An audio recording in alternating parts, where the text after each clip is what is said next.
ಚಾನಲ್ಗೆ ಸ್ವಾಗತ.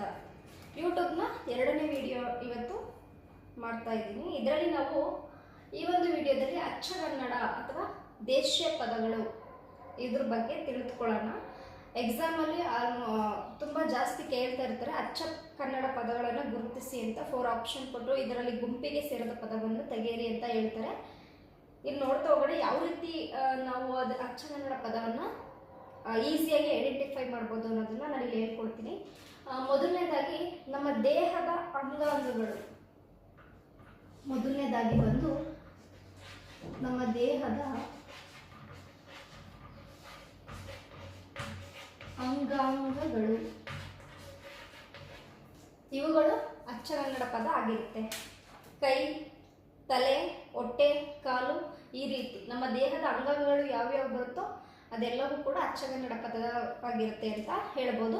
ಹಾಗೆ ಸಂಬಂಧ ವಾಚಕಗಳು, ಎರಡನೇದು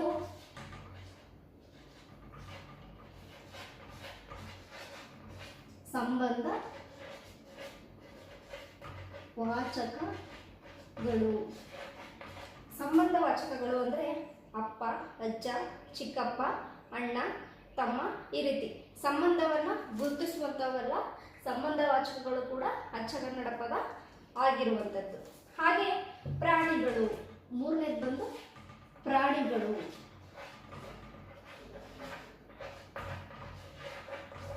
ಪ್ರಾಣಿಗಳು ಇಲಿ, ಹಾವು, ಎತ್ತು, ಎಮ್ಮೆ, ಗಿಳಿ, ಕೋಳಿ, ಇವು ಯಾವ್ಯಾವ ಪ್ರಾಣಿಗಳು ಬರುತ್ತೋ ಅವೆಲ್ಲ ಕೂಡ ಅಚ್ಚಗನ್ನಡ ಪದ ಅಂತ ನಾವು ಈಸಿಯಾಗಿ ಐಡೆಂಟಿಫೈ ಮಾಡ್ಬೋದು. ಇನ್ನು 4th ಒನ್ ಪದಾರ್ಥಗಳು. ಪದಾರ್ಥಗಳು ಬಾಗಿಲು, ಉಪ್ಪು, ಹಾಲು, ಚಿಲಕ, ಆಹಾರ ಪದಾರ್ಥಗಳು ಯಾವ್ಯಾವುದು ಬರುತ್ತೋ ಅದೆಲ್ಲವೂ ಕೂಡ ದೇಶೀಯ ಪದಗಳೇ ಆಗಿರುವಂಥದ್ದು. ನೆಕ್ಸ್ಟ್ ಸರ್ವನಾಮಗಳು. ಸರ್ವನಾಮಗಳು. ಸರ್ವನಾಮ ನಾನು, ಅವನು, ನೀನು, ಅದು, ಅವು, ಅವರು, ಇವೆಲ್ಲವೂ ಕೂಡ ಅಚ್ಚಗನ್ನಡ ಪದದಲ್ಲಿ ಬರುವಂಥದ್ದು. ನಾನು ಹೇಳೋದನ್ನ ನೀವು ಬೇಕಾದರೆ ಬರೆದಿಟ್ಕೊಳ್ಬೋದು, ಮರ್ತೋಗೋದಿಲ್ಲ ಅವಾಗ. ಸಂಖ್ಯಾ, ಸಂಖ್ಯೆಯನ್ನು ಗುರುತಿಸುವಂಥವು ಕೂಡ ಅಚ್ಚಗನ್ನಡ ಪದ ಆಗಿರುತ್ತೆ. 1ರಿಂದ 99, 1ರಿಂದ ಇಲ್ಲೇ ಬರೆದು ಬಿಡ್ತೀನಿ 99 ಸಂಖ್ಯೆಯನ್ನು ಗುರುತಿಸುವೆಲ್ಲ ಕೂಡ ದೇಶೀಯ ಪದಗಳೇ ಆಗಿರುತ್ತೆ. ಹಾಗೆ 7ನೇದು ಬಂದು ಧಾತುಗಳು. ಧಾತುಗಳು ತಿನ್ನು, ಹೋಗು, ಕೇಳು, ಬಿಡು, ಇವೆಲ್ಲವೂ ಕೂಡ ಏನಾಗಿರುತ್ತೆ ಧಾತುಗಳು. ಇವು ಯಾವುದು ಬರುತ್ತೆ ಅಂದರೆ ಅಚ್ಚಗನ್ನಡ ಪದಕ್ಕೆ ಬರುವಂಥದ್ದು. ನೆಕ್ಸ್ಟ್ 7ನೇದು ನೋಡೋಣ, ದಿಗ್ವಾಚಕ. ದಿಗ್ವಾಚಕ. ದಿಗ್ವಾಚಕ ತೆಂಕಣ, ಮೂಡಣ, ಪಡುವಣ, ಬಡಗಣ, ಆಚೆ, ಮೇಲೆ, ಎಡ, ಬಲ, ಇವೆಲ್ಲವೂ ಕೂಡ ಅಚ್ಚಗನ್ನಡ ಪದಗಳು ಅಂತ ಹೇಳ್ಬೋದು. ಹಾಗೆ ಗುಣವಾಚಕ. ಗುಣವಾಚಕ.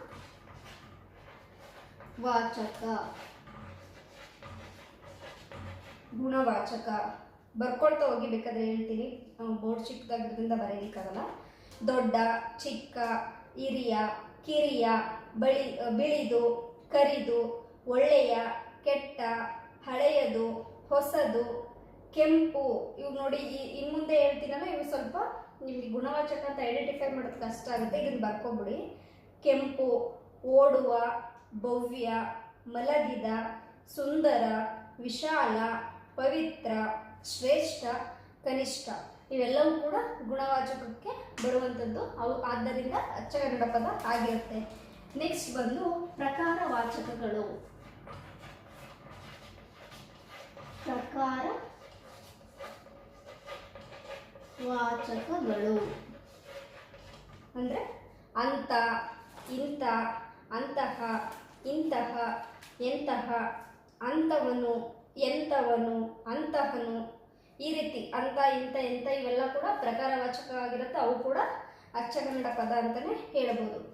ಇವುಗಳನ್ನ ಬಿಟ್ಟು ಈಗ ಹೇಳಿರೋದ್ರಲ್ಲಿ ಬಂದರೆ ನೀವು ಸಾಮಾನ್ಯವಾಗಿ ಐಡೆಂಟಿಫೈ ಬೇಗ ಮಾಡ್ಬೋದು. ಇವುಗಳನ್ನ ಬಿಟ್ಟು ಯಾವ ರೀತಿ ಅಚ್ಚಕನ್ನಡ ಪದ ಇರುತ್ತೆ ಅಂದರೆ, ಫಾರ್ ಎಕ್ಸಾಂಪಲ್ ಹೇಳ್ತಾ ಹೋಗ್ತೀನಿ. ಮನೆ, ಹೊಲ, ನಾವು ಕಾಮನ್ ಆಗಿ ಬಳಸುವಂತಹ ಗದ್ದೆ, ಇತ್ಲು, ಹಳ್ಳಿ ಕಡೆ ಬಳಸ್ತಾರೆ ನೋಡಿ, ಆ ಪದ ಎಲ್ಲ ಅಚ್ಚಕನ್ನಡ ಪದಕ್ಕೆ ಬರುವಂಥದ್ದು. ಕದ, ಮರ, ಗಿಡ, ನೆಲ, ಆಳು, ತೋಟ, ಈ ರೀತಿ. ನೇಸರು, ತಿಂಗಳು, ತಗ್ಗು, ಏರು, ಇಳಿ, ತೆವರು, ಕಲ್ಲು, ನೆಲ್ಲು, ಹೊಳೆ. ಮೆಲ್ಲಗೆ, ಚೆನ್ನಾಗಿ, ಮೆಲ್ಲಗೆ, ಚೆನ್ನಾಗಿ. ಗುಡಿ, ನೀರು, ಮೀನು, ಬಾನು, ಬೋನ, ಅರಸು, ಆಗಿ, ಅಲರು, ಅಲೆ, ಉಡು, ತೊಡು. ನೆರೆ, ತುರು, ಬಿಲ್ಲು, ಹೀರು, ಸೋರು, ಸಾಕು, ಹಗಲು, ಇರುಳು. ತಣ್ಣಗೆ, ಬೆಚ್ಚಗೆ, ಕಮ್ಮಗೆ, ಹಾವು, ಹುಳಿ, ಖಾರ, ಉಪ್ಪು, ಒಡಲು, ತೊರೆ. ನಾನೀಗ ಹೇಳಿದಂಥ ಎಲ್ಲ ಪದಗಳು ಸಾಮಾನ್ಯವಾಗಿ ಹಳ್ಳಿಗಳಲ್ಲಿ ಪ್ರತಿನಿತ್ಯ ಬಳಸುವಂತಹ ಪದಗಳು. ಇವೆಲ್ಲವೂ ಕೂಡ ಅಚ್ಚಕನ್ನಡ ಪದಕ್ಕೆ ಬರುವಂಥದ್ದು.